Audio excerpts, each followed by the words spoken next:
आइए आपको सीधे ले चलते हैं लाइव लखनऊ, जहां मुख्यमंत्री योगी आदित्यनाथ उद्घाटन कर रहे हैं। घरौनी वितरण का कार्यक्रम सफलतापूर्वक आज संपन्न होने जा रहा है। यह भारत के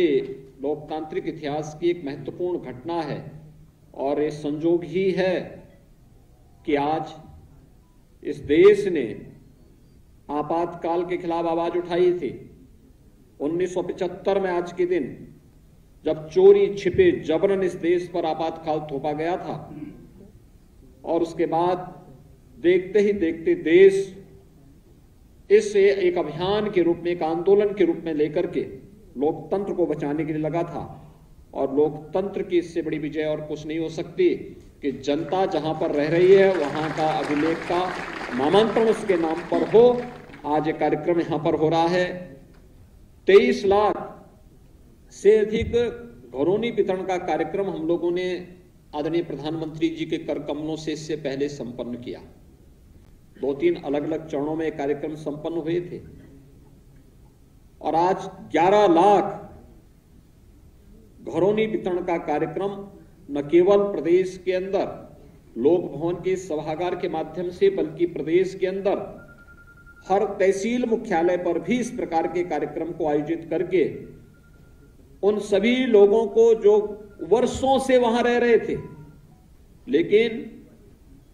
थोड़ी थोड़ी बातों को लेकर के, आपने देखा होगा एक छोटा सा विज्ञापन यहां पर हम लोगों ने जारी किया था। कहीं पर कोई गरीब का मकान टूटता था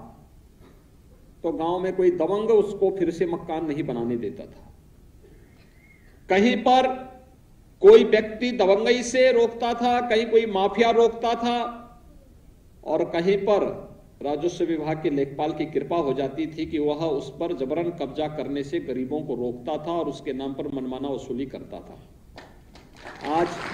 इस पर पूर्ण विराम लगाते हुए तकनीक का उपयोग किया गया है।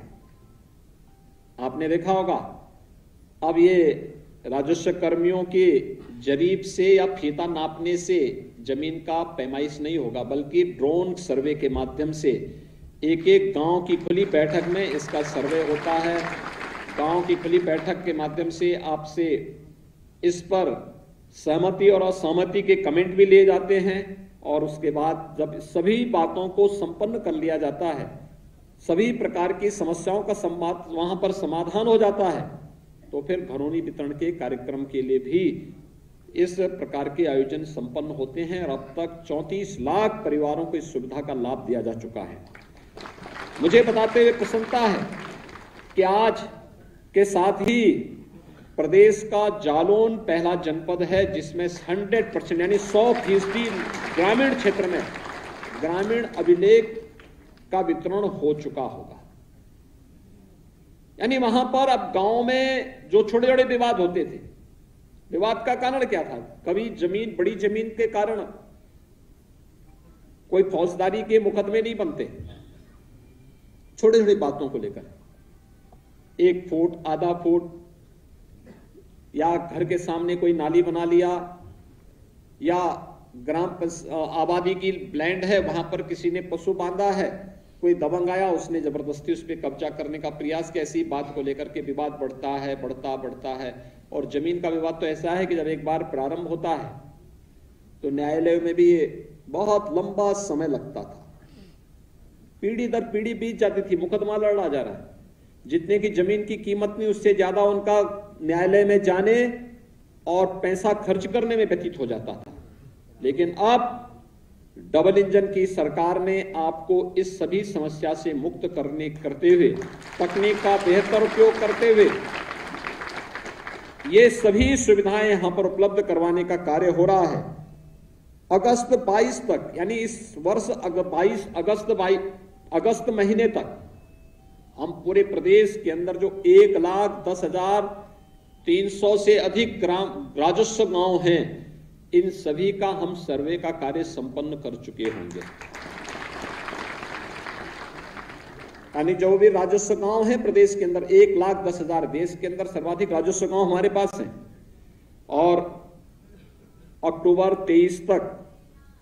हम प्रदेश के अंदर ग्रामीण क्षेत्र में हर एक व्यक्ति को जहां पर उसका आवास है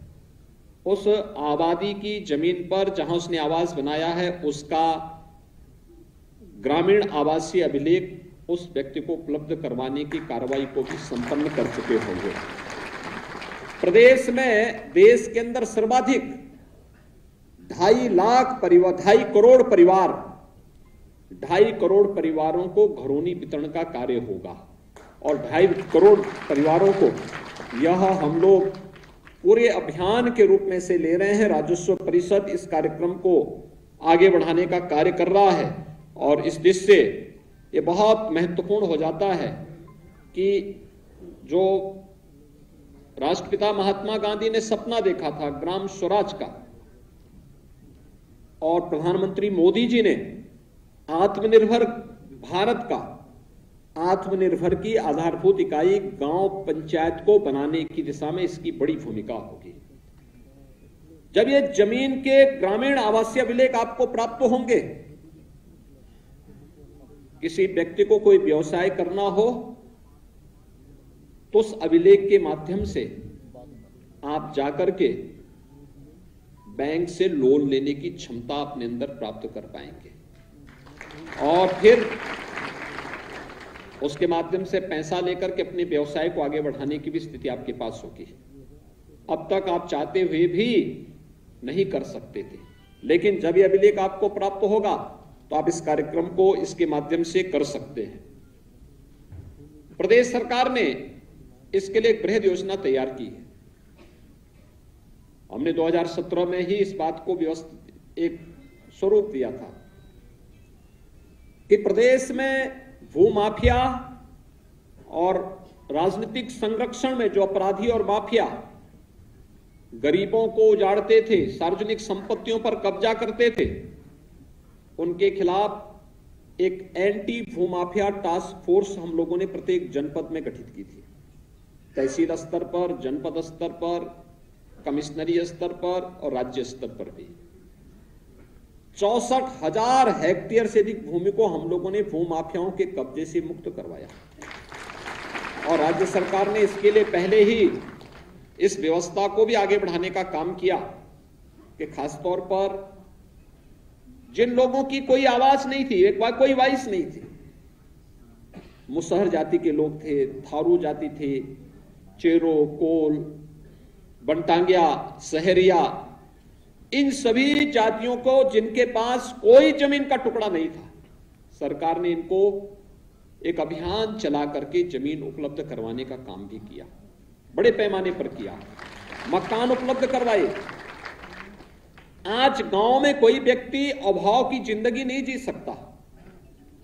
हर व्यक्ति के लिए राशन कार्ड है।